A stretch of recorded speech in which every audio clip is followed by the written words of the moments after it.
2022년 3월 27일 빛과 소금 주님의 교회 주일 예배 드리겠습니다. 거룩하십니다. 거룩하십니다. 거룩하십니다. 전능하신 분 주 하나님, 전에도 계셨으며 지금도 계시며 또 장차 오실 분이십니다. 우리의 주님이신 하나님, 주님은 영광과 존귀와 권능을 받으시기에 합당하신 분이십니다. 주님께서 만물을 창조하셨으며 만물은 주님의 뜻을 따라 생겨났고 또 창조되었기 때문입니다. 죽임을 당하신 어린아이는 권세와 부와 지혜와 힘과 존귀와 영광과 찬양을 받으시기에 합당하십니다. 보좌에 앉으신 분과 어린 양께서는 찬양과 존귀와 영광과 권능을 영원 무궁하도록 받으십시오. 아멘. 구원은 보좌에 앉아 계신 우리 하나님과 어린 양의 것입니다. 아멘. 찬송과 영광과 지혜와 감사와 존귀와 권능과 힘이 우리 하나님께 영원 무궁하도록 있습니다. 아멘. 27장 빛나고 찬송하겠습니다.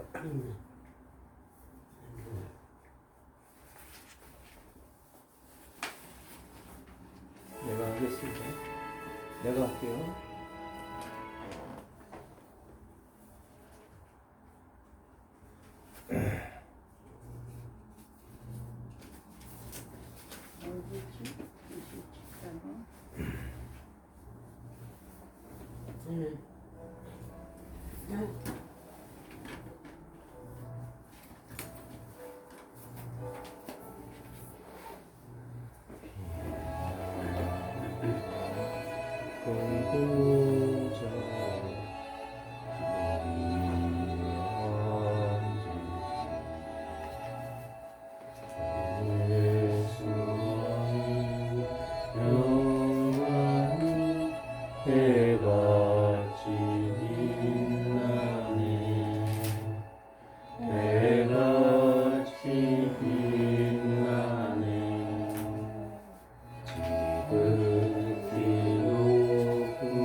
고백의 기도 시편 51편으로 드리겠습니다.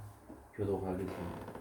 하나님, 주님의 한결같은 사랑으로 내게 자비를 베풀어 주십시오. 주님의 크신 긍휼을 베푸시오. 내 반역죄를 없애 주십시오. 내 죄악을 말끔히 씻어 주시고 내 죄를 깨끗이 없애 주십시오. 나의 반역을 내가 잘 알고 있으며 내가 지은 죄가 언제나 나를 고발합니다. 주님께만 오직 주님께만 나는 죄를 지었습니다. 주님의 눈앞에서 내가 악한 짓을 저질렀으니 주님의 판결은 옳으시며 주님의 심판은 정당합니다.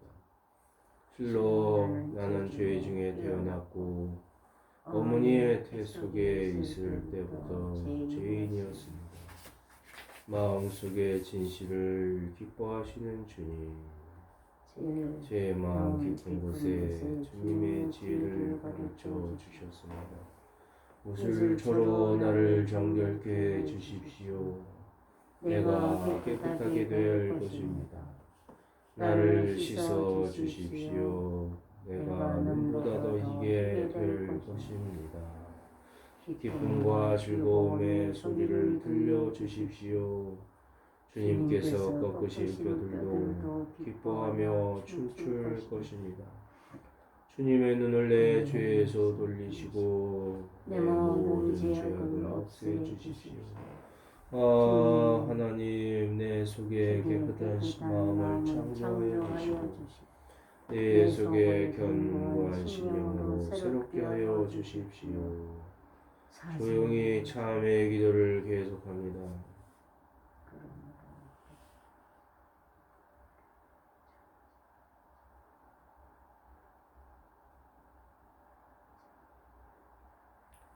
그러므로 그리스도 예수 안에 있는 사람들은 정죄를 받지 않습니다. 그것은 그리스도 예수 안에서 생명을 누리게 하는 성령의 법이 당신을 죄와 죽음의 법에서 해방하여 주었기 때문입니다. 이케아 콘스탄티노플 신조로 신앙 고백드리겠습니다. 하늘이신 하나님 아버지, 만유의 주권자여, 하늘과 땅의 유영무영한 만물의 창조주이신 하나님을 믿나이다. 그리고 또 오직 한 분이신 주 예수 그리스도를 모든 시대에 앞서 성부로부터 탄생하신 하나님의 독생자이시며 빛으로부터 타신 빛이시요 참 하나님으로부터 나신 참 하나님으로서 창조되지 않고 탄생하시어 성부와 동일본주이시며 만물이 다 이분으로 말미암아 창조되었음을 믿나이다. 우리 인간을 위하여 우리의 구원을 위하여 하늘에서 내려오셔서 성령으로서 동정녀 마리아에게 버리고 입장하시고 사람이 되심을 믿으며 성령 말씀대로 3일 만에 부활하시고 하늘에 올라 성부 오른편에 앉아 계시고 사니와 죽은 이를 심판하러 영광 속에 다시 오시리라 믿나니 그분의 나라는 끝이 없으리이다. 그리고 주님이시며 생명을 주시는 성령을 믿나니 성령은 성부로부터 발원하시며 성부와 성자와 더불어 같은 음성과 영광을 받으시며 연자를 통하여 말씀하시나이다. 하나님 거룩하고 보편되고 사도롭도 여는 교회를 믿나이다. 죄를 사하는 하나의 죄를 알고 고백하나이다. 죽은 이들의 부활과 후세의 영생을 굳게 믿고 기다리나이다. 아멘. 오늘 말씀의 제목은 믿음과 순종입니다. 본문 로마서 1장 5절에서 1절과 누가복음 6장 46절에서 49절 말씀입니다. 로마서 1장 5절부터 읽습니다. 우리는 그를 통하여 은혜를 입어 사도의 직분을 받았습니다. 그것은 우리가 그 이름을 전하여 모든 민족이 믿고 순종하게 하려는 것입니다. 여러분도 그들 가운데 들어있어서 예수 그리스도의 부르심을 받은 사람이 되었습니다. 누가복음 6장 46절로 있습니다. 어찌하여 너희는 나더러 주님 주님 하면서도 내가 말하는 것을 행하지 않느냐. 네게 와서 내 말을 듣고 그대로 행하는 사람이 어떤 사람과 같은지를 너희에게 보여주겠다. 그는 땅을 깊이 파고 반석 위에다 기초를 놓고 집을 짓는 사람과 같다. 홍수가 나서 물살이 그 집에 들이쳐도 그 집은 흔들리지도 않는다. 잘 지은 집이기 때문이다. 그러나 내 말을 듣고서도 그대로 행하지 않는 사람은 기초 없이 맨 흙 위에다가 집을 지은 사람과 같다. 물살이 그 집에 들이치니 그 집은 곧 무너져 버렸고 그 집의 무너짐이 엄청났다. 할렐루야.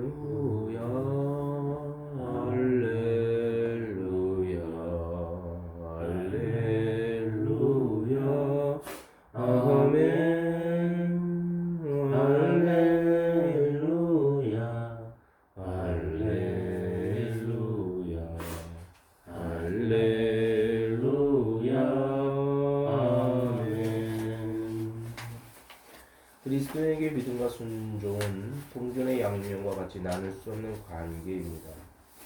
우리는 행위가 아닌 믿음으로 구원을 받는다고 생각합니다.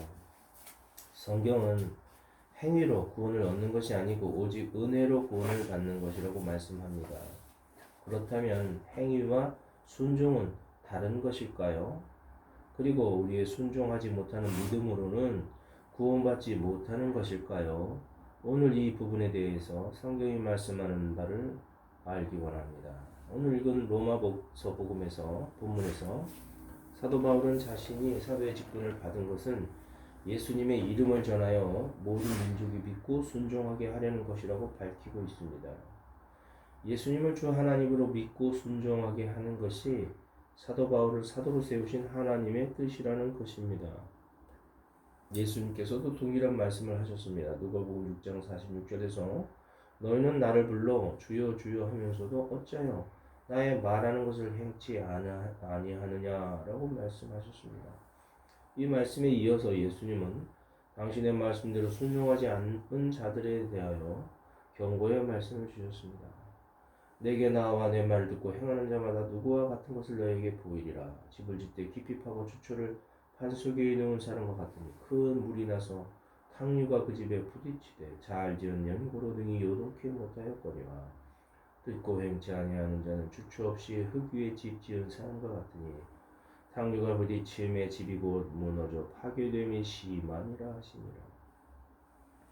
이러한 말씀들은 믿음과 순종이 동전의 양면과 같이 분리할 수 없다는 것을 말씀하는 것입니다.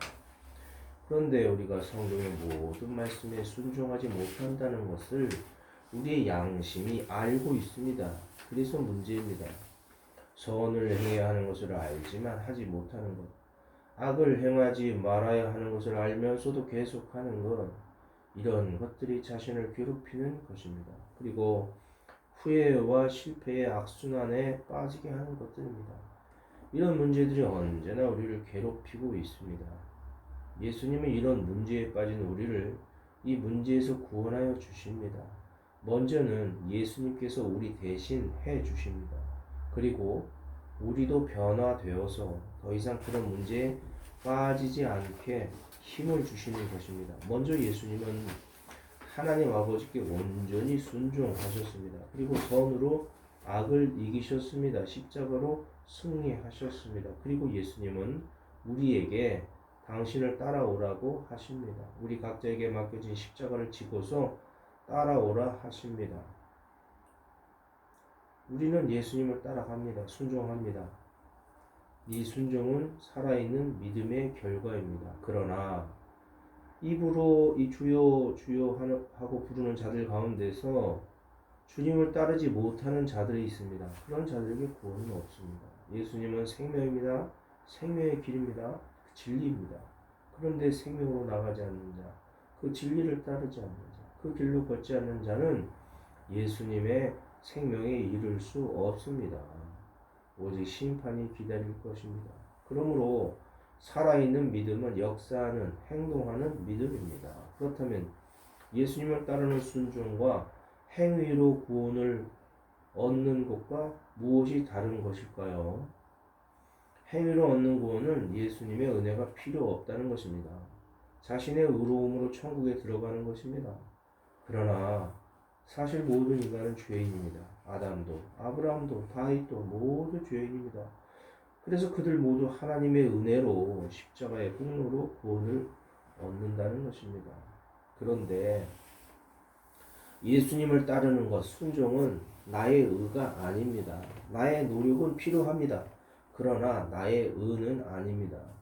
예수님께서는 천국에는 힘을 써야 들어간다고, 애쓰고 힘써야 들어간다고 말씀하십니다. 이 부분을 개역성경은 천국은 침노를 당한다고 번역했죠. 마태복음 11장 12절입니다. 세번역으로는 세례자 요한 때로부터 지금까지 하늘나라는 힘을 떨치고 있다. 그리고 힘을 쓰는 사람들이 그것을 차지한다. 개역성경은 새 요한의 때부터 지금까지 천국은 침노를 당하나니 침노하는 자는 빼앗느니라.